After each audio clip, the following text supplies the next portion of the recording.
istri idaman di tahun 2025. Subuh jadi babu, berang jadi koki, peting jadi LC. Wah, mun digaji sabaraha puluh jutaan euy. Komo ieu diboking na ge saumur hirup. Paladadeui. Rek salingkuh, sok. What? Rek satia, alhamdulillah. Atuh bosen, tinggalkeun. Tong riwe. Gampang jeung saya mah. Peledageun. Bisi maneh kasinggung ku postingan urang, kasindir ku status urang, coba bejaan status nu mana jeung postingan nu mana. Kayak ku urang dek diposting deui. What? Peledageun. Dengekeun besti, ya aing dek kabejaannya. Ka awewe anu acan boga jodoh. Dengekeun Nurmi. Sok aya paribasa cenah mun neangan pisalakieun anu bager. What? Anu bager teh kade yeuh tong salah, lain lalaki anu cicing sapoe jeput teka mamana. Tah anu kitu mah ngaranna lalaki setruk. Yeuh lalaki anu bager mah anu gawena teu eraan, anu gawena teu gengsian. Paduli teuing awakna caketrek hideung oge, nu penting mah halal jeung aya rejekian. Daripada laki anu jangkung gede kasep sampulur dagoan pamere batur. Bener teu? Peledageun. Dengekeun kardun, ari hirup ulah loba gaya. Pan eta tempo dicobaan loba gaya mah tempo isuk-isuk geus teu berdaya. Karunya teuing peledageun. Keun ayeuna aing dihina ku maneh, disepelekeun ku maneh, da meureun kudu kieu prosesna. Tapi deuleu lamun engke aing hirup di luhur, sudi aing kudu wauh deui jeung maneh. Peledageun. Tong hariwang besti, hirup jadi randa mah. Milik mah di mana we?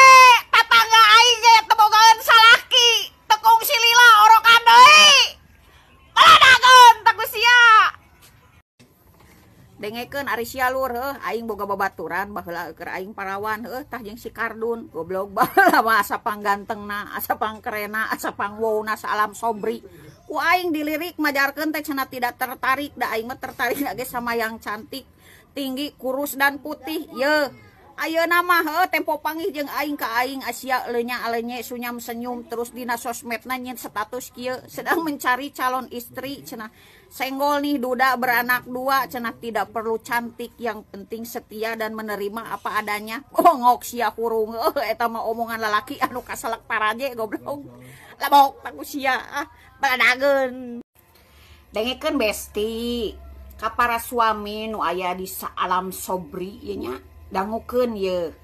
Omat yeuh ka pamajikan mah ulah sok ngabanding-bandingkeun jeung awewe lain, jeung pamajikan lain. Yeuh, pedah batur mah marantuan digawe, marantuan ngala duit. Yeuh, boa hatena mah manehna teh capek yeuh mantuan neangan duit teh ieu di mana aya awewe nu hayang digawekeun. Di mana-mana ge awewe mah dina rumah tangga mah hayang diratukeun, lain dibabukeun. Maneh kudu inget yeuh pan awewe teh tulang rusuk, lain tulang punggung. Bener teh peledageun tak kusia. Besti, lamun mati pajak masih kene bisa diurus. Coba lamun mati rasa, samsat mana ya anu mampu bisa ngurus. Gorawakeun tah. Undur-undur dina batu, nyeun kopeah tina batek. Yeuh, orang Sunda mah moal mundur kajen maju, moal keok samemeh dipacok.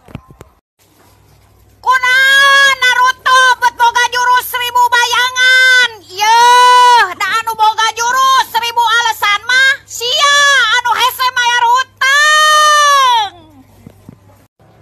Dengekeun ari sia besti. Cek si Kardun cenah awewe zaman ayeuna mah malalatre. Dengekeun Asia belekok. Lalaki mah bororah ning dipentaan duit. Dipentaan kesetiaan oge jarang aya nu mampu. Tong protes. Peledageun.